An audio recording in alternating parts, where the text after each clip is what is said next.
How is everyone doing here? Come on. Come on now. We got Gabby Thomas here. How is everyone doing? Yes. Hi. I am so excited. You all, I'm sure, know Gabby. Gabby, first, thank you for taking some time out from a very busy schedule. You're getting ready for a little thing in Paris, the Olympics, where you will represent the United States of America. You're a two-time Olympic medalist. You are a superstar. You are quite multidimensional, doing all the things beyond just running really, really fast. Right out the gate, what's on your mind right now as you're preparing for Paris, and what has you most excited about all this energy, all the things that have got us all out here? Whew, thank you for that introduction. That's very kind. Right now, I am gearing up for trials. So we are pretty much exactly 60 days away from the U.S. Olympic trials. And the U.S. track and field team is the hardest team to make in the world. So we are head down, focused. I'm in New York this week for media stuff, but once I head back to Austin, Texas, which is where I train, I will just be there and focusing on making that team. I even have a workout right after this. I'm heading to Chelsea Piers to get it done. Yes. But I mean, I'm really excited. So for me, this will be my second Olympics after Tokyo.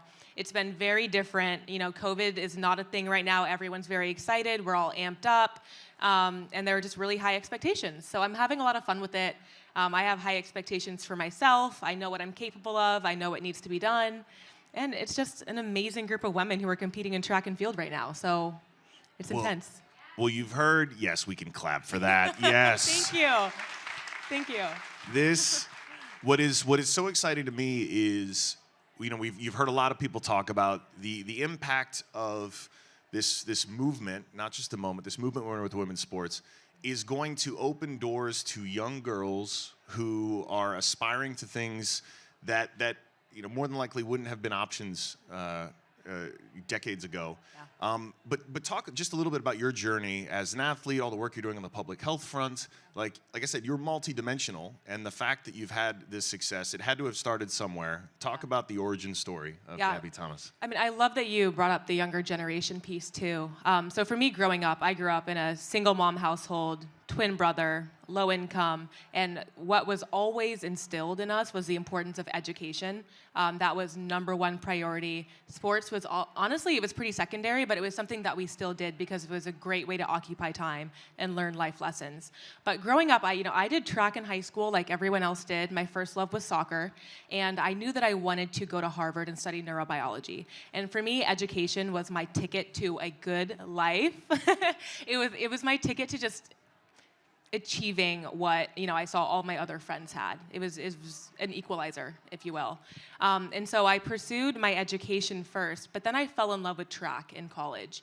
And what I did not expect was how much opportunity track and field, sports in general, but for me, track would offer me. I mean, I had no idea that I would find myself here today. I had no idea that track would get me a ticket into Harvard, and I get to study neurobiology, and I get to graduate from Harvard and then pursue my master's in public health. And it's been such an incredible journey. And whenever I step on a track or go into a public space, I'm aware that I'm a role model. And I'm aware that younger girls are watching what I'm doing. And I want them to see that they can follow in my footsteps and do similar things.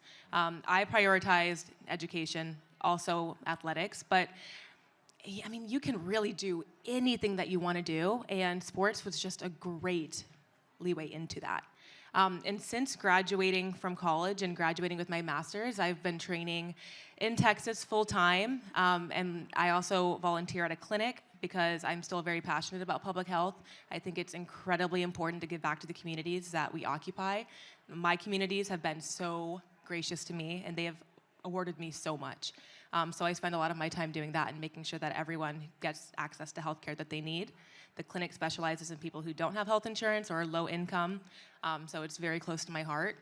And yeah, I mean, both things make me very happy. I'm very passionate about both, and I'm just chasing my dreams and following them. And that's what I want the younger girls and younger generations to see. I want them to see that you have these passions and you follow through with them, and you can be successful. And if you do things the right way, everything will work out. And that's kind of how I lead. I love this especially, yes. I mean, for any of the brands that are still out here wondering about, women's athletes versus male athletes, like it's unfair. It is unfair once you give a stage and a microphone to the very best women athletes, and I'm just saying. Now, I have the fortune of being married to a pretty amazing athlete. She also plays, yes, Serena Williams. She also plays, played, but who knows, plays a solo sport. And this is something I didn't fully appreciate, but y'all are just built different. The amount of mental strength required, everyone knows sports at this level isn't just the physical, it is the mental. But then the extra amount of effort and discipline required to be excellent as a solo athlete is just different. Sorry, team sport athletes, it's just different. And so talk a little bit about how do you prepare, how do you train? There's a lot between now and when that first gun goes off.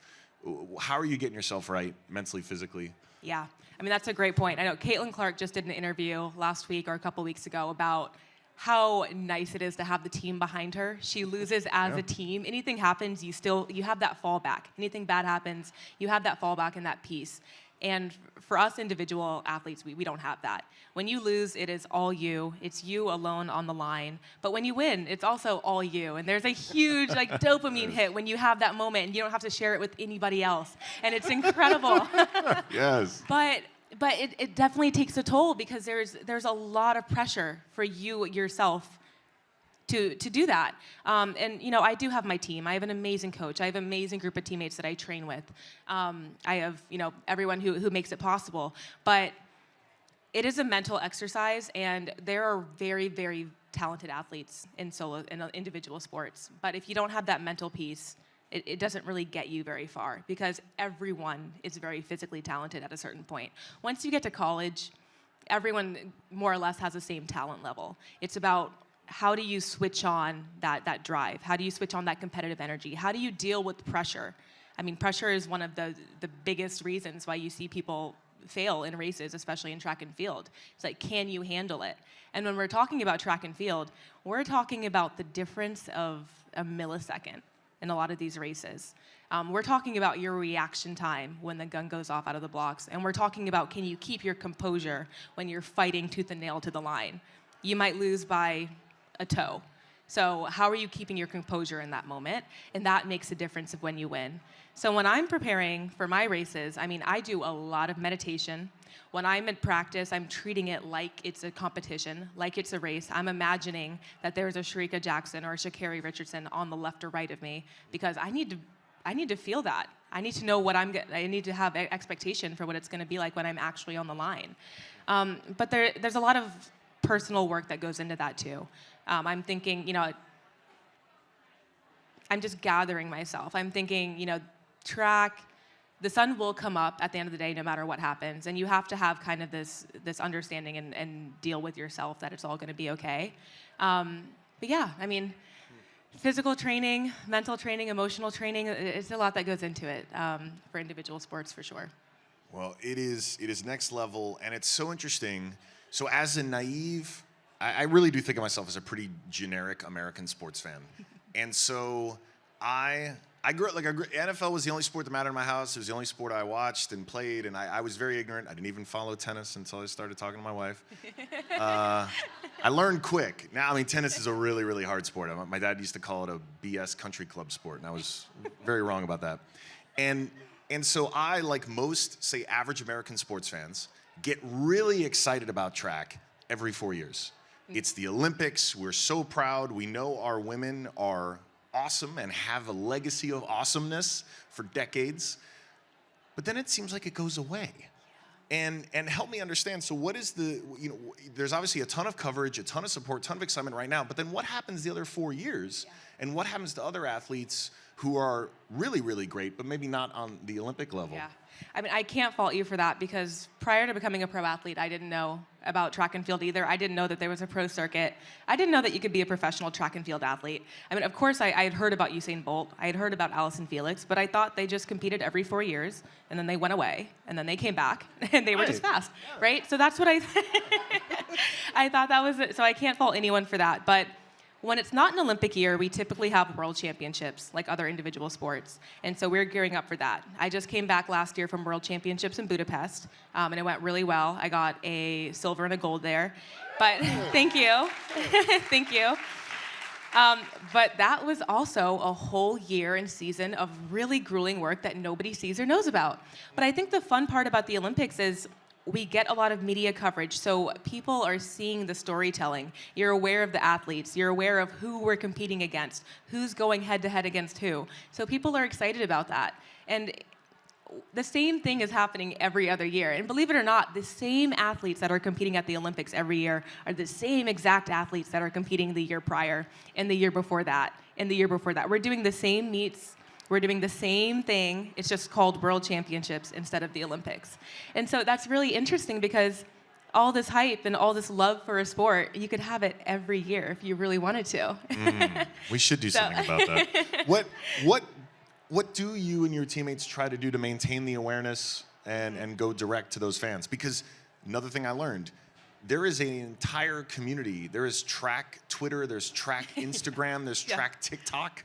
Like there is a strong online presence. I mean, that's a great question. I don't think there has been a lot of effort thus far in making ourselves more known, if I'm being completely honest. And track and field is a very cutthroat sport. I mean, the people at the top of the game are making money. They're getting marketing deals, and they're great. But that's the 1% of track and field. Everyone else is just grinding it out. They have kind of maybe some smaller shoe contracts, and it is really, really difficult. A lot of people honestly don't even have places to train. It is just a very underfunded sport, and you get it where you can. Like you are training at a local high school. You don't have access to a lot. You don't have access to, great physios or even like affording to pay a coach. Like this is the majority of track and field athletes. So it's really hard. But I think what we do best is try to leverage social media now. We have a lot of access to that. I mean, I know a lot of women athletes are using social media to just be more known and get more excitement around their own brand and their sport.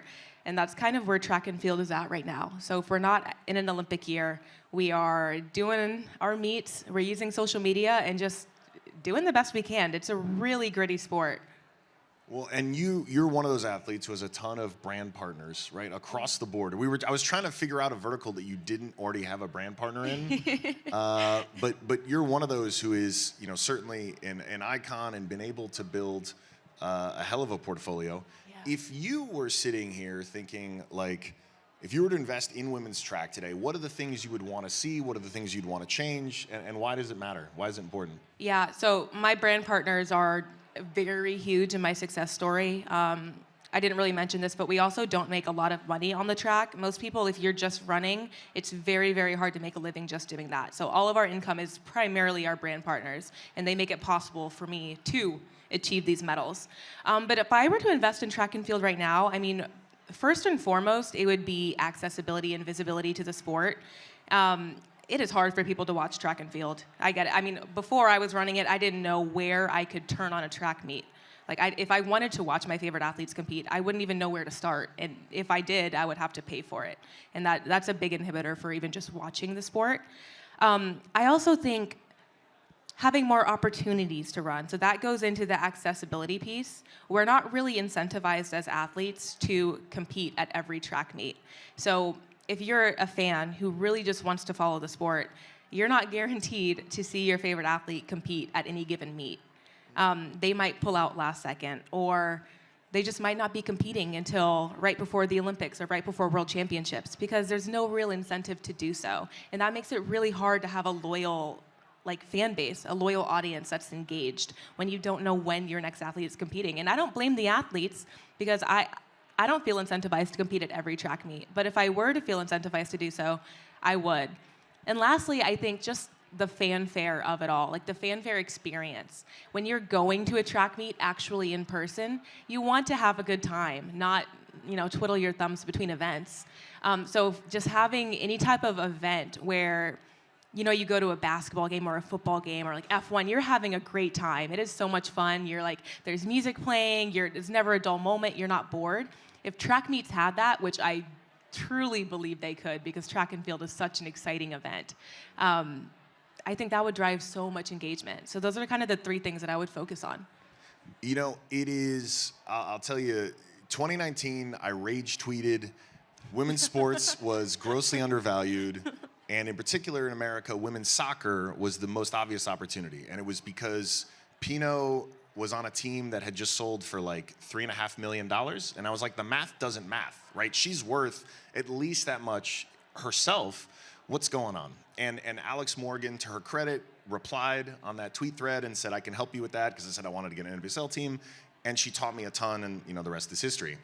And I don't know, I started paying attention to track because I was like, okay, you know, it's ostensibly very simple sport. I can explain it to my 6-year-old, right? As soon as the gun goes off, run as fast as you can. Yes. I can't explain to my kid what a touchdown is in the NFL anymore because of all the weird nuances in the rules, right? So it's an elegant, simple, amazing sport where the individuals are the stars, right? It has this really interesting dynamic. People don't watch sports for the owners. They don't watch sports for the logo. They watch the sport for the players, the ones who are putting it out there every day. And so I reached out to, you know, the very best track athletes. And thankfully, Gabby, you were one of them who got back to me. And I was like, let me ask a bunch of dumb questions. Like, I want to learn about this sport. I'm very naive. Like, can the track be laid out like an F1 circuit so that it's not just an oval every time? And you told me, no, that's a terrible idea. And I was like, good, I need to hear this, right? But I was so fascinated because it just seemed like where women's soccer was in 2019 at the lead up to the World Cup, it was clear, like, this shouldn't be a sport America paid attention to every 4 years. It was a sport that America should pay attention to every single year. So we're gonna make some news here at the Business of Women's Sports Summit.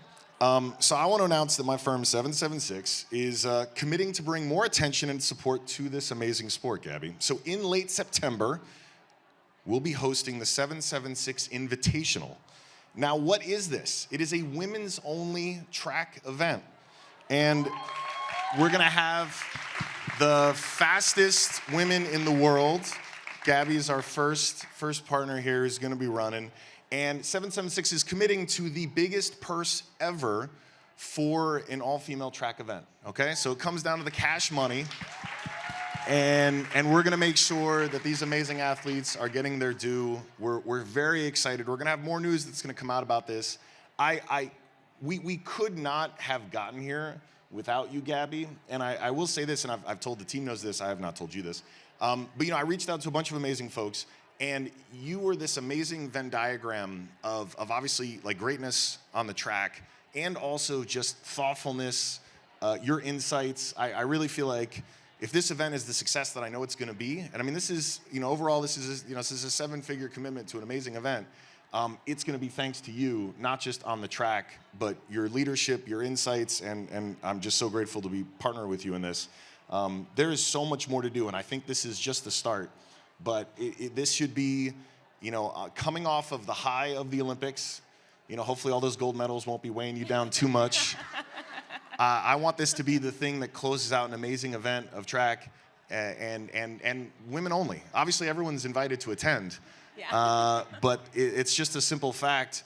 The women of track are so much more compelling.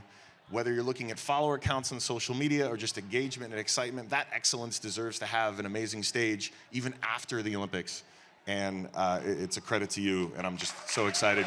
And there was another thing you said to me that was eye-opening, because you're talking about the energy and the culture, and it's like, okay, wait, so like, why not just make this a few hours, not multiple days? Why not fill the infield with a crowd and a DJ? Bring the energy almost of like a Coachella to this event so that folks who are showing up here are not just seeing the very best do it, but they're also having an amazing time. And when that gun goes off and everyone's paying attention, because y'all are fast, it doesn't take very long. Yeah. As soon as those winners are crowned of that race, the beat drops and the music gets pumping again. And you're creating an event from first principles that the athletes want to be a part of, that the fans want to show up for, And I like I said, I'm trying to learn quick as I delve, deeper and deeper into women's sports, and I couldn't be more excited about doing this with you. Thank you. Thank you so much. This is incredible. Yeah, I mean, you've learned so much in such a short time. I'm even still impressed with his track lingo. I mean, you should hear him. I'm learning. I'm a quick study, but I've got great teachers. But you've been such an incredible supporter of women's sports, and I'm so excited to see what we can do with track and field. I have such high hopes for our sport, and especially on the women's side. I mean, it's been a journey for us, but it's really deep, and I think we have something special here. So this is incredible news. I'm so excited. Oh, yes. Well, everyone, give Gabby a huge send-off as she prepares to take on the world at the Paris Games this summer, representing the USA. Thank you so much, Gabby. Thank you. It was awesome. Thank you.